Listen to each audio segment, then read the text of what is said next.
मैं नदी हूँ। द्युलोक अंतरिक्ष से धरती तक प्राण शिराओं को अपने में समेटे लहरों धाराओं से वत्सलता छलकाती अनंत करुणा सहेजे अहरनिश बह रही हूँ। मैं नदी हूँ। मैं नदी हूँ, कभी ब्रह्मा के कमंडल में पोषित, कभी कमल पत्र की एक बूंद में, कभी देवों के श्राप को झेलती चट्टानों की छाती चीरकर निर्झरणी बन भटक रही हूँ। मैं नदी हूँ। मैं नदी हूँ, सभ्यता पनपने के पहले से जीव जंतु पेड़ पौधों खेतों खलियानों में जीवनी शक्ति बन माँ की महिमा को संस्कृति संस्कारों को उदार मना सार्थक कर रही हूँ। मैं नदी हूँ। मैं नदी हूँ, सागर से वाष्प बनकर बंजर भूमि को उपजाऊ बनाते हुए नकारात्मक विचारों को आध्यात्मिक ऊर्जा में परिवर्तित कर निर्मल सी बहती हूँ। मैं नदी हूँ।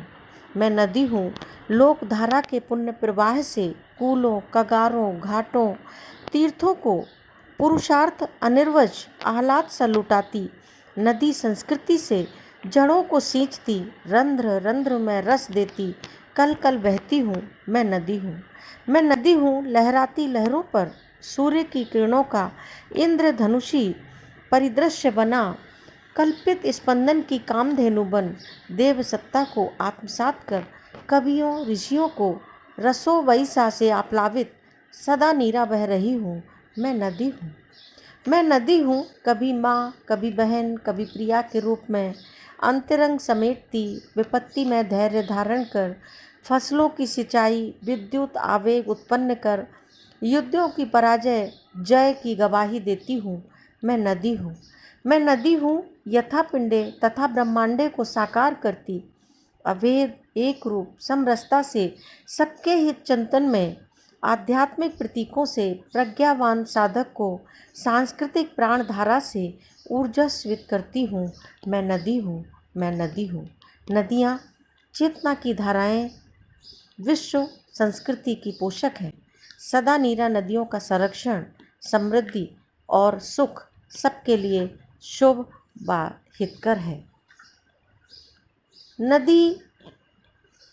नदियाँ प्राकृतिक हैं, ज्ञान की धाराएं हैं।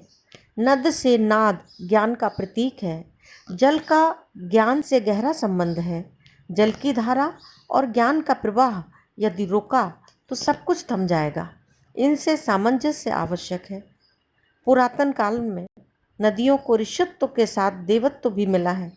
ऋषि विश्वामित्र जब व्यास नदी और सतलज बिपाशा और शतुद्री नदी के संगम पर आए तब इनका नदियों से संवाद हुआ। ये नदियाँ दृष्ण्याग्नि की माताएं हैं। देवों ने जलों के अंदर नदियों के बहने की क्रिया के भीतर से अग्नि को प्राप्त किया था, जिसे दृष्ण्याग्नि कहते हैं। महर्षि विश्वामित्र ने इंद्र प्राण सूर्य से तादात्म्य प्राप्त किया था। ऋषि वशिष्ठ कहते हैं कि नदियों के लिए इंद्र ने जलों को प्रवाहित होने का मार्ग प्रशस्त किया और सूर्य ने अपनी किरणों से अपनी रश्मियों से इन नदियों को प्रवाहित किया। इसके साथ एक नदी हमारे भीतर भी बह रही है, प्राण और शिराओं के रूप में सत्य का दृष्टा बनकर अपने ही भीतर नव अनुभूति लिए अकथनीय उजास लिए नदी की धाराओं जैसी निरंतर प्रवहमान यथा पिंडे तथा ब्रह्मांडे के रूप में। धन्यवाद।